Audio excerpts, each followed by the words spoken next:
یہ حدیث پاک کا مفہوم ہے کہ زنا دین ہے. یاد رکھنا پتر، زنا دین ہے، واپس آئے گا ضرور. اس کی بیٹی کے ساتھ، اس کی بیوی کے ساتھ، اس کی بہن کے، جہاں تک لکھا ہے کہ اس کی دیوار کے ساتھ زنا کیا جائے گا، زنا واپس آئے گا. دھیان رکھیو پتر، اے او ٹویا جی کڈو گے تو کل کسی نہ کسی ساڈے نے بھی ضرور ڈگنا. دھیان کر لیں. اور مجھے میرے سیدی نے، کیونکہ میں ڈاکٹر بھی ہوں، حکیم بھی ہوں، لیکن میں پریکٹس نہیں کرتا، ایک دو سلسلے ہیں، اللہ میرے اندر سے وہ نکال دے، اس دن اسی ذرا بہ جاؤں گے. پھر جب میں نے یہ دونوں کورس کر لیے تب مجھے سیدی نے بات سنائی. آپ فرمانے لگے کو بزرگ تھے، ساتھ حکمت بھی کرتے تھے.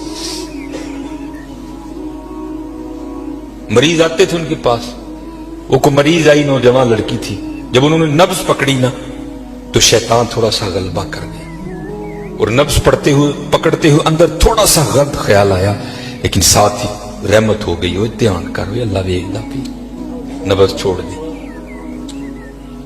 نبض چھوڑ دی، بس خیال ہی گزرا. پہلا شیطان کی طرف سے آیا، دوسری اوپر سے مہربانی ہو، دھیان کر علم یا علم بھی ان اللہ یرا. کیا تو نے نہ جانا کہ خدا دیکھ رہا؟ ترقی کر دے. ماں باپ آتے ہیں تو چینل بدل دیتے ہو، اور ایک دفعہ کہتے ہو حضور حاضر و ناظر ہیں، اور خیال نہیں آتا کہ حضور بیٹھے بھی دیکھ رہے ہیں کہ میں نیٹ پہ کیا دیکھ رہا ہوں. کیوں بھول جاتے ہو ہمارا اللہ بھی دیکھ رہا ہے کہ میں نیٹ پہ کیا دیکھ رہا ہوں. خیال گزرا، ساتھ ہی خیال علم یا علم بھی ان اللہ یرا ربنا انک تعلم ما نخفی وما نعلن وما یخفی علی اللہ من شیء فی الارض ولا فی السماء. کوئی چیز ہاں زمین کے اوپر ہے، ہاں نیچے ہے، کوئی چیز بھی اللہ سے نہیں چھپی. خیال آیا، چھوڑ دی. لیکن جیسے میں نے کہا نا حضرت، دین ہے، ضرور گھوم کر آئیں گے. تب گھروں میں ٹینکیاں شینکیاں نہیں ہوتی، تب جو ماشکی جس کو ہم ذاتی زبان میں کہتے ہیں، وہی گھروں میں پانی دینے آتے تھے. گھر ان کی بیوی تھی، وہ پانی دینے کے لیے آیا. ماشکی پانی بھر کے نا جب وہ جانے لگا نا تو اس نے ہاتھ پکڑ لیا ان کی بیوی کا. انہوں نے اتنے پھڑیا، ادھر ماشکی نے کار پھڑ لیا. وہ بیوی آگے سے ہاتھ چھڑا کر کہتی ہے پتر کی ہو گئے. اس کو بھی خیال آیا، وہ روتا ہوا بھاگ گیا. اوتھے وہ بھی بہ کے چنگا روئے دے، اکھاں لال کیتیاں، گھر مائی بھی بڑا روئی. ساری زندگی لنگ گئی ہے، بڑھے ویلے کی ہویا انہیں کی ہاتھ پھڑ لیا. وہ بھی بڑا روئی ہے. حکیم ہوری گھر آئے تے حکیم صاحب دی اکھاں سجی دی، ویکھیا تے گھر والی دی اکھاں سجی دی. انہیں پوچھا بھلی لوکے کی ہویا، کیوں روئی؟ انہوں نے کہا پہلے تسی دسو تسی کیوں روئے؟ انہوں نے کہا بس اج ایک دھی آئی سی مینوں دکھان لئی، دی نبض پھڑی، شیطان نے اندر گندگی پائی. لیکن نال ہی یاد آیا اللہ ویکھدا پیا میں چھڑ چھڑے. کہہ لیں گے بس وہ تو تسی ادھر پھڑی، ادھی پھڑی ادھر کار ماشکی نے میری پھڑ. دھیان کریو پتر، دھیان کریو. اج کسی دیاں تیاں نے، کل نوں ساڈیاں تیاں نے بھی جو آن. اج کسی لی چونک چ نہ کھلوئیو، اج کسی لی نہ کھلوئیو. اج تسی کھلوو گے، کل کو تاڈی نہیں کھلوئے. بڑا دھیان کریو، بڑا دھیان. اپنی جوانی بڑی پاکیزہ رکھنی ہے، بڑی پاکیزہ. اور زنا سے بچنا. یہ آگے علامہ صاحب اور میں تقریباً 1.5-2 گھنٹہ بیٹھ کر یہ روتے رہے حضرت کہ سانو اینجدہ پھسایا ہے کہ اج زنا آسان اور نکاح انتہائی مشکل کر چھڑے. نکاح انتہائی مشکل کر چھڑے، انتہائی مشکل کر چھڑے. لیکن بچنا پتر، بچنا. زنا ایک ایسا گندا گناہ ہے، میں نے حدیث مبارکہ پڑھی کہ اگر کسی سے یہ گناہ سرزد ہو گیا نا، اس نے معافی مانگی، اللہ نے اسے معاف کر دیا، لیکن پتہ پھر بھی اس کو سزا کیا ملے گی کہ جنت میں اللہ جل شانہ زانی سے کہیں گے کبھی تو میرے سامنے نہ آنا. زانی کو ہمیشہ کے لیے دیدار الہی سے محروم کر دیا جائے. اور آج بس اللہ اپنی حفاظت میں رکھے، بچ کے رہنا ہے، اس سے بڑا بچ. اپنی جوانیوں کو پاکیزہ رکھنا ہے، اپنی جوانیوں کو پاکیزہ رکھنا ہے. پھر دیکھو حضرت رنگ کیا لگتے ہیں، رنگ کیا لگتے ہیں، رنگ کیا لگتے ہیں.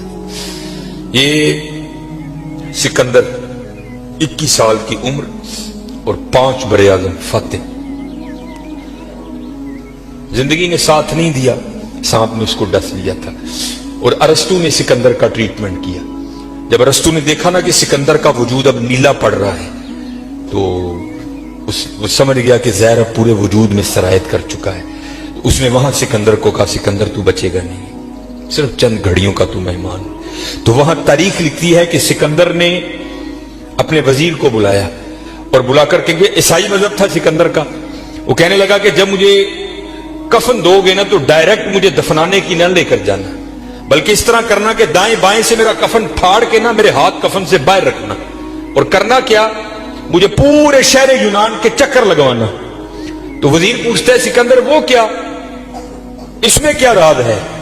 تو کہتا ہے میں جاتے ہوئے ان لوگوں کو سبق دینا چاہتا ہوں اور اس دنیا سے جینا لگانا. دیکھو آج 15 لاکھ مربع میل فتح کرنے والا سکندر اس دنیا سے خالی جا رہا ہے. اور چلے وہ کچھ نہیں لے کر گیا، ہم کیا لے کر جائیں گے؟ اور پھر یہاں کسی نے بڑا خوبصورت لکھا تھا، یہ وہ باغ ہے جس کے ہزاروں مالی تھے. دھیان رکھنا حضرت، یہ ہمیں بڑا وہم پڑ گیا ہے، مالک ہم نہیں ہیں حضرت. یہ علماء بیٹھے ہیں، اس نے قرآن کریم میں کب کہہ دیا کہ تم مالک ہو؟ تو قرآن کریم میں بار بار کہتا ہے وَلِلَّهِ مُلْكُ السَّمَاوَاتِ وَالْأَرْضِ، اور اللہ ہی کے لیے ہے زمین و آسمان کی بادشاہت. وَاللَّهُ عَلَى كُلِّ شَيْءٍ قَدِيرٌ. یا آیت الکرسی میں ہر فرض نماز کے بعد اس بات کو دہراتے ہو، اللہ لا الہ الا هو الحی القیوم لا تأخذه سنة ولا نوم له ما فی السماوات وما فی الارض.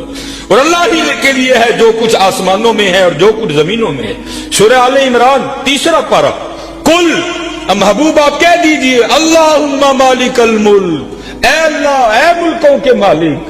حال کریے پتر وہ مالک جے اسی نہیں ہے مال، ہم تو مالی ہیں یار. اور میں اکثر اپنی مثال دیا کرتا ہوں، جب میں تھوڑا بڑا ہوا نا تو میں نے کیا دیکھا، میرے گھر کے باہر جو پلیٹ لگی تھی نا اس پر لکھا تھا چودھری علم دین. پھر وہ پلیٹ بدل گئی ہے، دادا وہ کا انتقال ہو گیا. پھر نئی پلیٹ کیا لگی، حاجی محمد بوٹا. اب پتہ نہیں حضرت یہ پلیٹ کب تک رہتی، جگہ وہاں رہی حضرت، لیکن کیا ہوا حضرت، مالیوں کے نام بدلتے رہے. اسی مالیاں حضرت، اسی مالک نہیں ہے، مالک وہی ہے. اور میں یہاں ایک روایت بھی اکثر سناتا ہوں کہ آپ کہو گے مولوی صاحب ایمی ساڑھے کچھ ساڑھیاں زمینہ کھون لگے ہو، ان کو قرآن و حدیث سے بھی تو دلیل دینا. حضرت موسیٰ علیہ السلام کا دور مبارک تھا اور زمین کا ایک ٹکڑا تھا. 2 بندے لڑ پڑے آپس میں، ایک مالک تھا، ایک کا دل بے ایمان ہو گیا. اس سے پہلے کہ دونوں دستے گرباں ہوتے، خون بہتا، کسی کی جان جاتی، وہ 4 وڈے وڈیرے وچ رلے، انہوں نے بہ کے کیا گل سنو، اللہ کے نبی حضرت موسیٰ علیہ السلام موجود ہیں، کیوں ایک دوسرے کا گریباں پکڑتے ہو، چلو چل کے ان سے فیصلہ کرواتے ہیں. سارے لوگ حضرت موسیٰ علیہ السلام کے پاس حاضر ہوئے. عرض کی حضور زمین کا ٹکڑا ہے، یہ دعویٰ کرتا ہے زید کہ میرا ہے، بکر کہتا ہے میرا ہے، آپ اللہ کے نبی ہیں، آپ فیصلہ فرمائیں کس کا ہے. کچھ ایسے ہوتے ہیں نا جن کو ادب اداب کی اگائی نہیں ہوتی کوئی بھی. وہاں بھی ایک ایسا بیٹھا تھا. حضرت موسیٰ علیہ السلام سے عرض کرتا ہے حضرت اینج کرو، کلا کلا کر کے نا ان سیڈ تے لے جاؤ، دونوں کی بات سنو، حقیقت حال آپ پر واضح ہو جائے گی. حضرت موسیٰ علیہ السلام جلال میں آ گئے. آپ نے فرمایا میں اللہ کا نبی ہوں، مجھے اس بات کی ضرورت نہیں کہ میں کلا کلا کر کے ان کی بات سنوں، مجھے اللہ نے یہ طاقت دے رکھی ہے، میں زمین کے ٹکڑے سے پوچھ لوں گا بتا تو دونوں میں سے کس کا ہے. آپ نے سب کو اکٹھا کیا اور لے کر چلے گئے. زمین کے اس ٹکڑے پر کھڑے ہوئے، فرمایا یہ زید دعویٰ کرتا ہے تو میرا ہے، بکر دعویٰ کرتا ہے تو میرا ہے، اللہ کے نبی حضرت موسیٰ تجھ سے پوچھتے ہیں بتا تو کس کا ہے. تو تفسیر میں لکھا ہے کہ وہ زمین کا ٹکڑا بول اٹھا.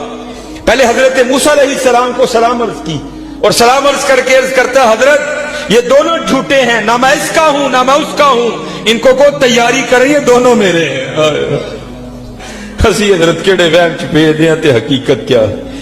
یہ وہ باغ ہے جس کے ہزاروں مالی تھے، سکندر جب اس دنیا سے گیا دونوں ہاتھ خالی تھے.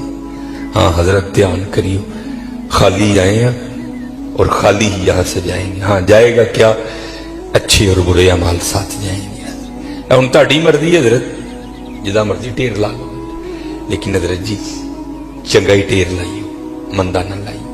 یہ سیالکوٹ جاؤ تو آپ نے حکیم عبدالحی رحمۃ اللہ تعالی کا ڈیرہ دیکھ رکھا ہے، یہ سٹی سینٹر کے تھوڑا سا آگے ہے.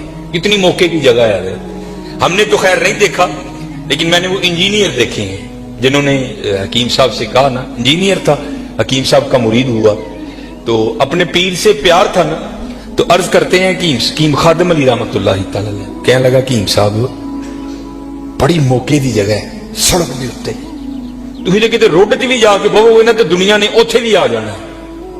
ਮੈਨੂੰ ਇਜਾਜ਼ਤ ਦੋ, ਹਾਂ ਮੈਂ ਨਕਸ਼ਾ ਬਣਾਵਾਂ ਤੇ ਇੱਥੇ ਸੋਹਣਾ ਪਲਾਜ਼ਾ ਬਣਾਈਏ।